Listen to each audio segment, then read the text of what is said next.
Hola chicos, el día de hoy vamos a probar estos snacks forma de Pikachu que son como galletas, pero son de China, no se entiende nada, de nada. No se entiende. Esta es la formita de Pikachu. Si no vieron en la serie de Pokémon, entonces vean el Pikachu.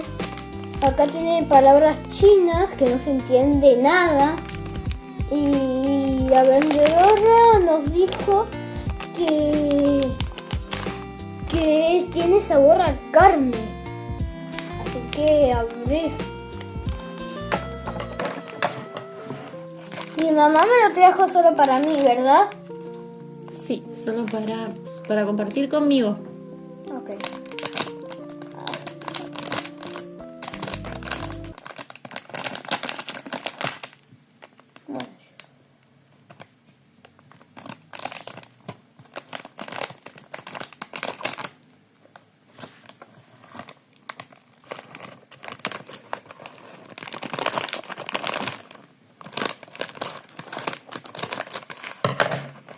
Ahí está.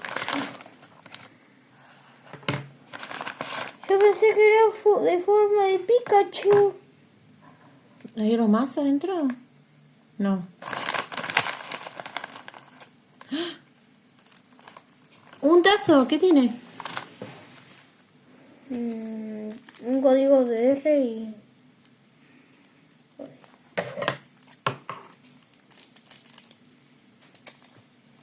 abrirlo.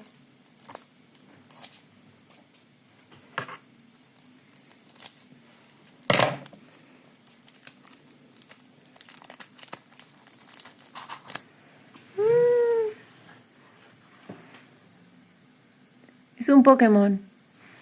No sé cómo se llama, pero... Y a ver, ¿está bueno esto?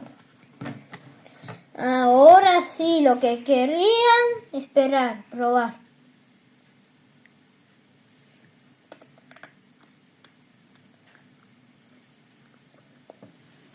Tiene sabor a carne, muy rico.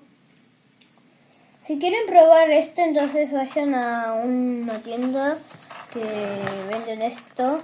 Si ven el paquete significa que son estas cosas. Muy rico.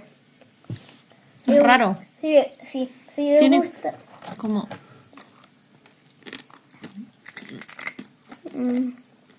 sabor a algo raro.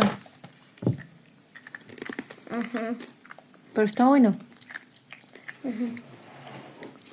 Si el video les gustó, dale like y suscríbanse. Comenten acá abajito en los comentarios si quieren que pruebe más comida china. Adiós, nos vemos en un próximo video. Bye bye.